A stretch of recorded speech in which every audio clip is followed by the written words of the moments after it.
പാണക്കാട് തങ്ങൾക്കും മുസ്ലിം ലീഗിനുമെതിരെ വീണ്ടും ആഞ്ഞടിച്ച് മുഖ്യമന്ത്രി പിണറായി വിജയൻ.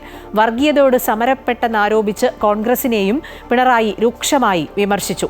കൊല്ലം എഴുകോണിൽ പ്രസംഗിക്കുമ്പോഴായിരുന്നു തങ്ങൾക്കെതിരെയും കോൺഗ്രസിനെതിരെയുമുള്ള മുഖ്യമന്ത്രിയുടെ പരാമർശങ്ങൾ. CPM നെടുവത്തൂർ ഏരിയ കമ്മിറ്റി ഓഫീസിന്റെ ഉദ്ഘാടന സമ്മേളനത്തിലാണ് മുസ്ലിം ലീഗിനും പാണക്കാട് തങ്ങൾക്കുമെതിരെ മുഖ്യമന്ത്രി പിണറായി വിജയൻ വീണ്ടും ആഞ്ഞടിച്ചത്. സാദിഖ് അലി തങ്ങൾ ഇന്ത്യൻ യൂണിയൻ ലീഗിന്റെ പ്രസിഡന്റായി വരുന്നതിന് മുൻപ് ഇന്ത്യൻ യൂണിയൻ മുസ്ലിം ലീഗ് ഏതെങ്കിലും ഘട്ടത്തിൽ ജമാഅത്തെ ഇസ്ലാമിയോടൊപ്പം നിന്നിട്ടുണ്ടോ? ജമാഅത്തെ ഇസ്ലാമിയോടും SDPIയോടും ഇതുപോലുള്ള സമീപനം ഏതെങ്കിലും കാലത്ത് സ്വീകരിച്ചിട്ടുണ്ടോ?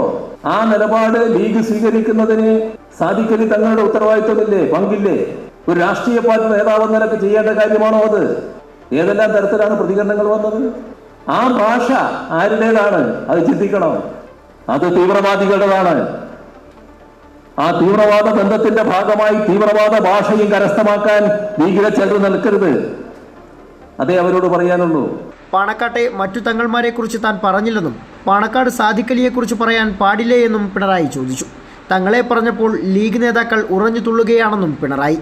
ജമാഅത്തെ ഇസ്ലാമിയുടെ തീവ്രവാദ ഭാഷ സ്വീകരിച്ചുകൊണ്ട് തങ്ങൾക്ക് നേരെ വരരുതെന്നും പിണറായി പറഞ്ഞു. 4 വോട്ട് വേണമെന്നതിനാൽ കോൺഗ്രസ് വർഗീയതയെ എതിർക്കില്ലെന്നും പിണറായി കുറ്റപ്പെടുത്തി.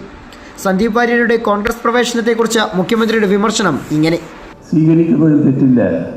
വർഗീയതയോട് മൃദുഭാവം, മൃദുവായ നിലപാട്, ആ മൃദുവായ നിലപാട് തങ്ങളുടെ സ്വന്തം മണികളെ വർഗീയതയുടെ ഭാഗമാക്കി മാറ്റി. കോൺഗ്രസ് തങ്ങളുടെ വർഗീയ നിലപാട് ഒരു കാലത്തും മറച്ചുപിടിച്ചിട്ടില്ല. നെഹ്റു വർഗീയതയെ എതിർത്തപ്പോഴും മറ്റു കോൺഗ്രസ് നേതാക്കൾ വർഗീയതയോട് സമരസപ്പെട്ടു. വർഗീയതയുടെ ആടയാഭരണങ്ങൾ അണിയാനാണ് കോൺഗ്രസ് നേതാക്കൾക്ക് താൽപ്പര്യം. വയനാട്ടിൽ പ്രിയങ്ക ഗാന്ധിക്ക് SDPI പരസ്യ പിന്തുണ പ്രഖ്യാപിച്ചപ്പോൾ വർഗീയവാദികളുടെ പിന്തുണ വേണ്ടെന്ന് പറയാൻ എന്തേ മടിയെന്നും പിണറായി ചോദിച്ചു. അമൃത ന്യൂസ്, കൊല്ലം.